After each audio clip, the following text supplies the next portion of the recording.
आज हम अपने नेक्स्ट एपिसोड में प्राकृतिक चिकित्सा के उद्देश्य एवं प्राकृतिक जीवन पद्धति के नियमों के विषय में बात करेंगे। मेरा सभी दर्शकों से अनुरोध है, प्राकृतिक चिकित्सा के लाभ को जन जन तक पहुंचाने के लिए मेरे भारतीय दर्शन एक स्वर्णिम भविष्य चैनल को लाइक और सब्सक्राइब करें ताकि समाज प्राकृतिक शिक्षा का लाभ ले सके। साथियों, आज हम जानना चाहेंगे प्राकृतिक चिकित्सा का उद्देश्य क्या है। स्वास्थ्य जीवन पद्धति से अवगत कराता है। प्राकृतिक चिकित्सा हमें एक स्वस्थ जीवन पद्धति से अवगत कराता है। प्राकृतिक चिकित्सा प्राकृतिक रहन सहन के महत्व के विषय में बताता है। प्राकृतिक चिकित्सा शाकाहारी भोजन तथा स्वस्थ शरीर में संबंध को स्पष्ट करता है।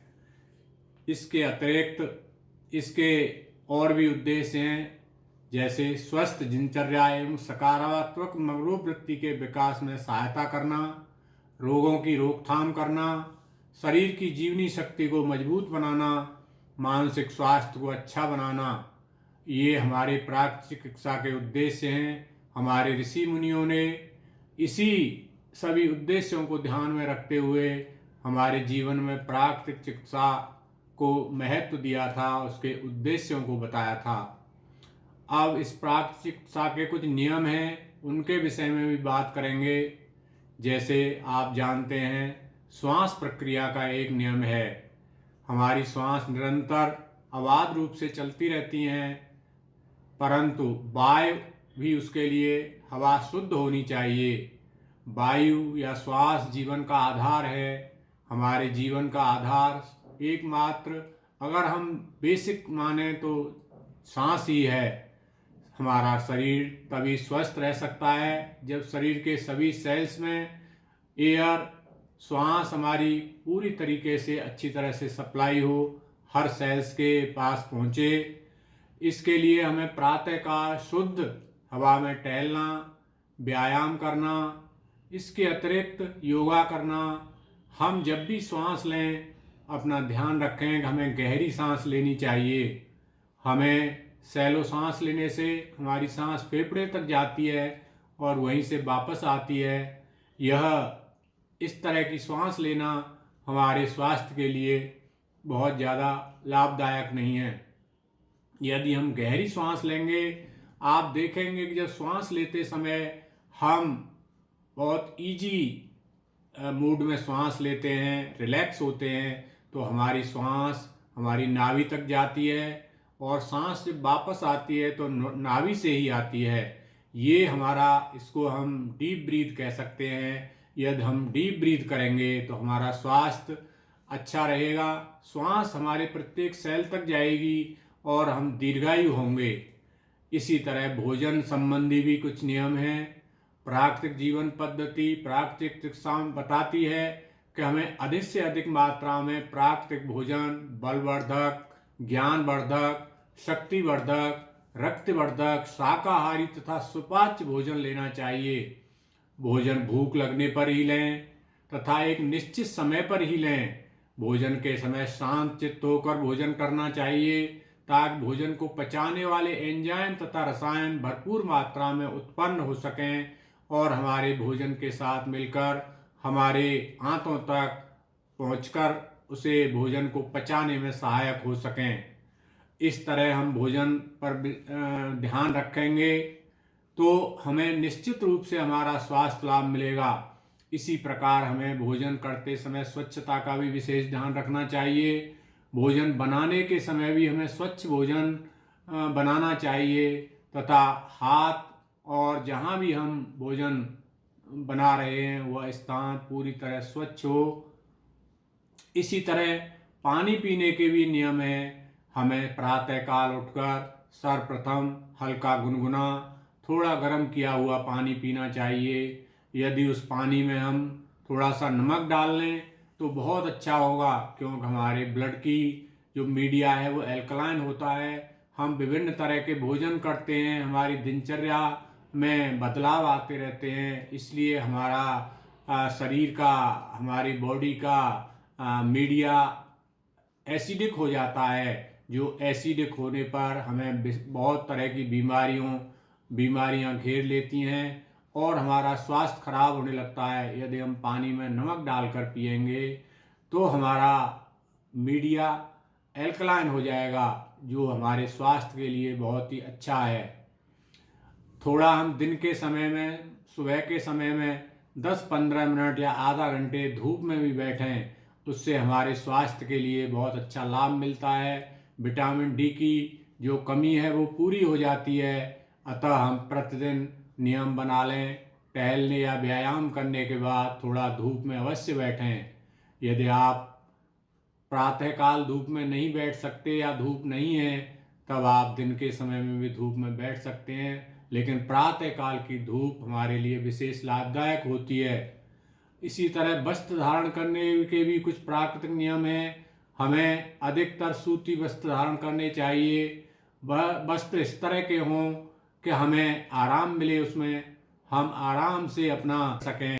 अधिक फैशनेबल वस्त्र पहनने से हमें फैशन में तो है, फैशन तो दिखाई देती है, लेकिन हमारे शरीर को उतना आराम नहीं मिलता। शरीर उस तरह थोड़ा परेशानी में रहता है। इस तरह हमें इस तरह के वस्त्र भी पहनने चाहिए जो सूती हों और हमारे शरीर को लाभ पहुंचा सकें। अपना हमारा कोई भी काम है उसे समय पर करें। अगर समय पर कार्य नहीं करेंगे तो हमें हमारी दिनचर्या खराब हो जाएगी, हमें स्ट्रेस रहेगा और हमें वो कार्य तो करना ही है।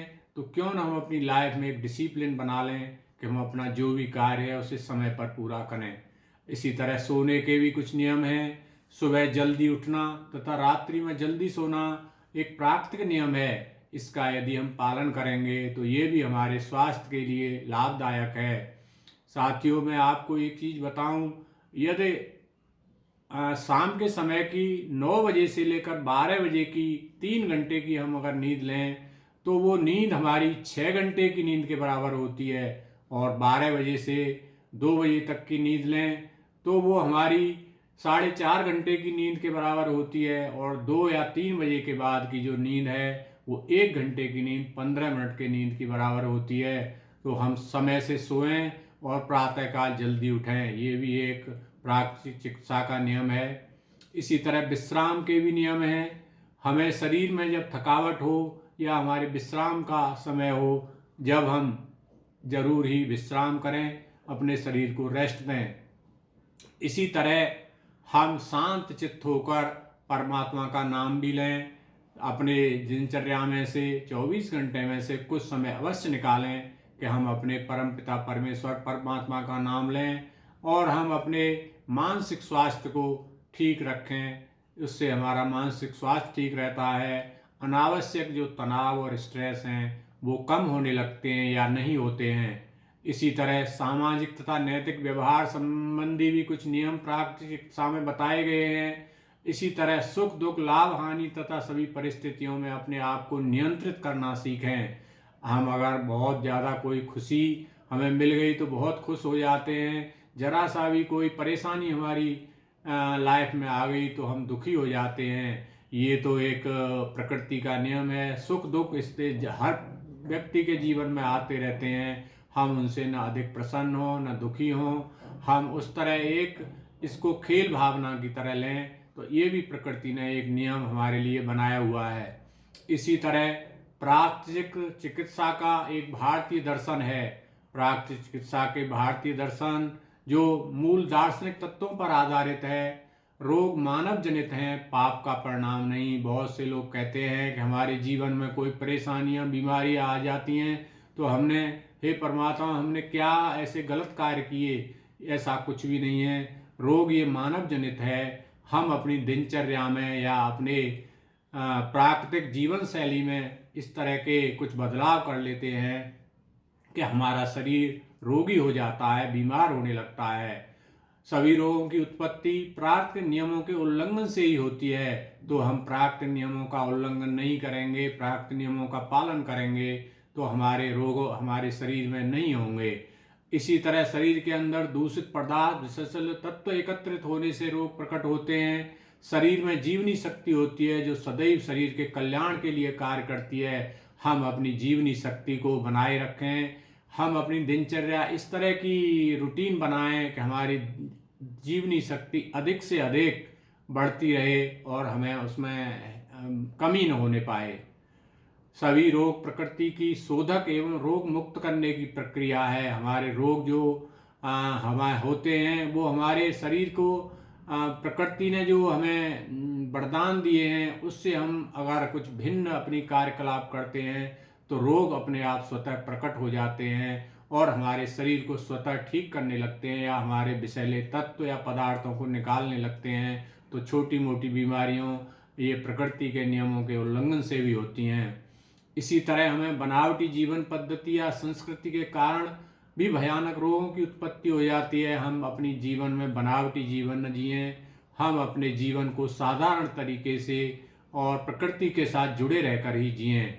इसी तरह शरीर में पूर्णता कार्य करता है, अतः उपचार कार्य किसी एक अंग का न होकर पूरे शरीर का होता है। यदि हमारे कोई रोग हो गया, बीमारी हो गई, यदि हम प्राकृतिक चिकित्सा के सिद्धांत पर चलते हुए उसका उपचार करते हैं तो वो किसी एक अंग का नहीं होता है। बीमारी भले एक अंग में हमें दिखाई दे रही हो, लेकिन प्राकृतिक चिकित्सा पूरे शरीर का उपचार करती है। इसी तरह निरोगी शरीर के लिए निरोगी मन का होना भी अत्यंत आवश्यक है। अतः हम अपने मन को स्वस्थ रखें, प्रसन्न रखें, थोड़ी थोड़ी बातों पर परेशान न हुआ करें। ये हमारे प्राकृतिक चिकित्सा के कुछ सिद्धांत हैं। आज के वीडियो को हम यहीं पर विराम देते हैं। नेक्स्ट एपिसोड में फिर मिलेंगे। एक बार मैं पुनः सभी दर्शकों से अनुरोध करूंगा कि चैनल को लाइक और सब्सक्राइब करें। Thank you very much. धन्यवाद।